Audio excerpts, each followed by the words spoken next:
Hi friends, பிசுபிசுப்பு இல்லாத எண்ணெய் குடிக்காத கிறிஸ்பியான டேஸ்டியாகவும் இருக்கக்கூடிய இந்த பூரி எப்படி செய்கிறதுன்னு பார்க்கலாம் வாங்க. வீடியோக்கு போகிறதுக்கு முன்னாடி சப்ஸ்கிரைப் பண்ணிக்கோங்க. ஒரு பவுல் மைதா எடுத்துக்கிறேன். இதை நீங்கள் கோதுமை மாவுலையும் செய்யலாம், நல்லாயிருக்கும். இப்போ நான் மைதா எடுத்துக்கிறேன். ஒரு ஸ்பூன் எள்ளு சேர்த்துக்கலாம். எள்ளு சேர்த்து செய்யும்போது நல்லா வாசமாக இருக்கும்.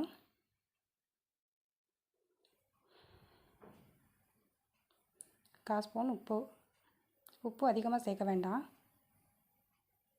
இதை நல்லா மிக்ஸ் பண்ணி விட்டுருவோம். முதல்ல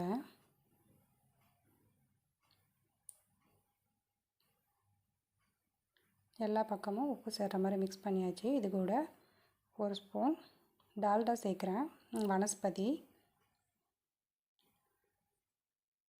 நெய் சேர்க்குறா இருந்தாலும் சேர்த்துக்கலாம், இல்லை ஒரு ஸ்பூன் எண்ணெய் சேர்த்துக்கோங்க. டால்டா சேர்த்து செய்யும்போது இந்த கிறிஸ்பி நல்லா இருக்குது. ஸோ டால்டா சேர்த்துக்கிறேன்.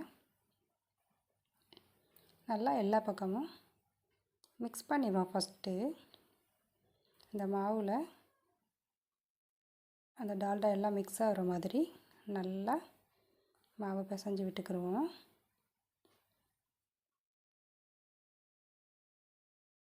நல்லா அழுத்தி இது போல் பிசைஞ்சு எடுத்தாச்சு. இப்போ தண்ணி விட்டு பிசைய ஆரம்பிச்சிடலாம்.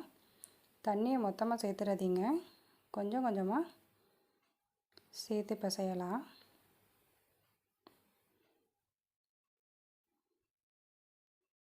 கொஞ்சம் கொஞ்சமாக சேர்த்து நல்லா இது போல் பிசைஞ்சு எடுத்துக்கிடலாம். மாவு கொஞ்சம் கெட்டியாக தான் இருக்கணும். நல்லா உள்ளங்கையில் அழுத்தம் கொடுத்து பிசைஞ்சோன்னா மாவு நல்லா இருக்கும். பாருங்கள், இது போல் நல்லா அழுத்தி பிசைஞ்சுக்கோங்க.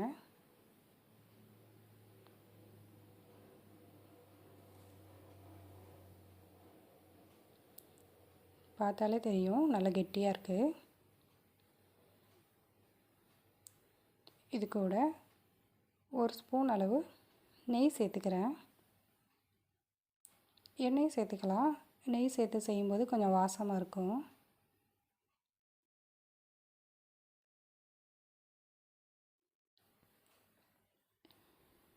நல்லா இது போல் ஒரு நிமிஷம் பிசைஞ்சிடலாம்.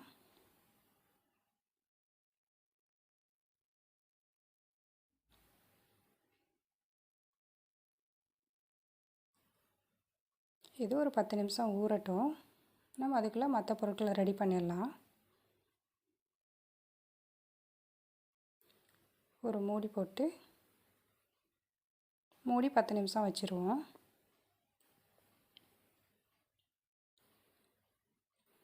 ஒரு பவுலில் 3 ஸ்பூன் நெய் சேர்த்துக்கிறேன்.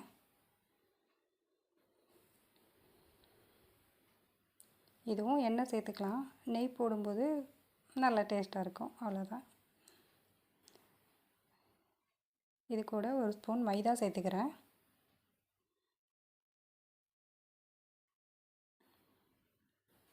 ஒரு ஸ்பூன் அளவு கார்ன்ஃப்ளவர் சேர்த்துக்கிறேன். அரிசி மாவு கூட சேர்க்கலாம். வெறும் அரிசி மாவு மட்டும் நெய் கூட மிக்ஸ் பண்ணி செஞ்சாலும் நல்லாயிருக்கும், இல்லை மைதா மட்டும் போட்டாலும் நல்லாயிருக்கும். இது போல் மிக்ஸ் பண்ணி போட்டாலுமே நல்லாயிருக்கும். நல்லா மிக்ஸ் பண்ணி பேஸ்ட் மாதிரி ரெடி பண்ணிக்கிறோம்.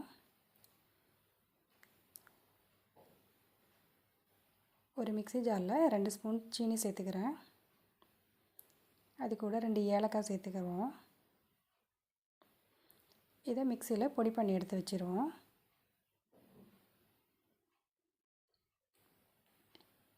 இது ஓரமாக இருக்கட்டும். நம்ம பிசைஞ்சு வச்ச மாவை 4 பார்ட்டாக பிரித்து சப்பாத்தி மாதிரி தேய்ச்சி ரெடி பண்ணிக்கிறோம். நான் 1 கப் மைதா போட்டதுனால மாவு 4 உருண்டை வந்துச்சு. இது போல் நல்லா தின்னாக தேய்ச்சி எடுத்துக்கோங்க. சேப்பெல்லாம் வரணுன்னு அவசியம் இல்லை, நம்ம வெட்டால் தான் போகிறோம்.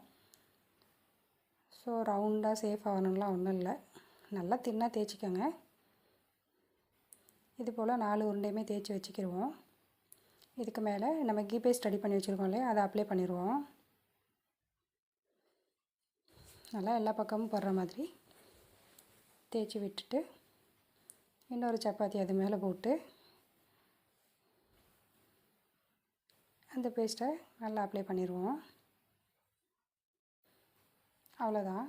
இதை ரோல் பண்ணி கட் பண்ணி தேய்ச்சி நம்ம பொரிக்க போகிறோம். அவ்வளோதான். ஒரே சைஸாக கட் பண்ணி பூரி மாதிரி தேய்ச்சி பொரித்து எடுத்துட வேண்டியது தான். எண்ணெய் மிதமான சூட்டில் இருக்கணும். ஹை ஃப்ளேமில் வச்சோன்னா எண்ணெய் நல்லா சுட்டுரும், அப்புறமா போட்டோன்னே கரிஞ்சு போயிடும். மிதமான சூட்டில் வச்சு நல்லா திருப்பி போட்டு கோல்டு கலர் வர வரையும் பொறுமையாக கொஞ்சம் பொரித்து எடுக்கணும். எண்ணெயே குடிக்காது. நல்லா அந்த எள்ளு சாப்பிடும்போது நல்லா வாசமாக இருக்கும்.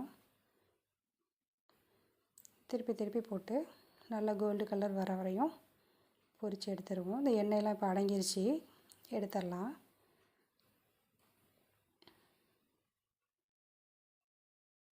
அவ்வளோதான். எண்ணெயே குடிக்காது, ட்ரை பண்ணி பாருங்கள். இது மேலே நம்ம சீனி அரைச்சி வச்சோம் இல்லையா, அதை மேலே தூவி விட்டுருவோம். நம்ம சூடோடே போட்டோன்னா நல்லா அப்சர்வ் பண்ணி சாப்பிட்றதுக்கு நல்லாயிருக்கும். பிசுப்பும் இருக்காது. நம்ம சாப்பிட்றதுக்கு நல்லா டேஸ்ட்டாக இருக்கும். ட்ரை பண்ணி பாருங்கள். வீடியோ பிடிச்சிருந்தால் லைக் பண்ணுங்கள், ஷேர் பண்ணுங்கள், கமெண்ட் பண்ணுங்கள். மறக்காமல் சப்ஸ்கிரைப் பண்ணிடுங்க. தேங்க்யூ.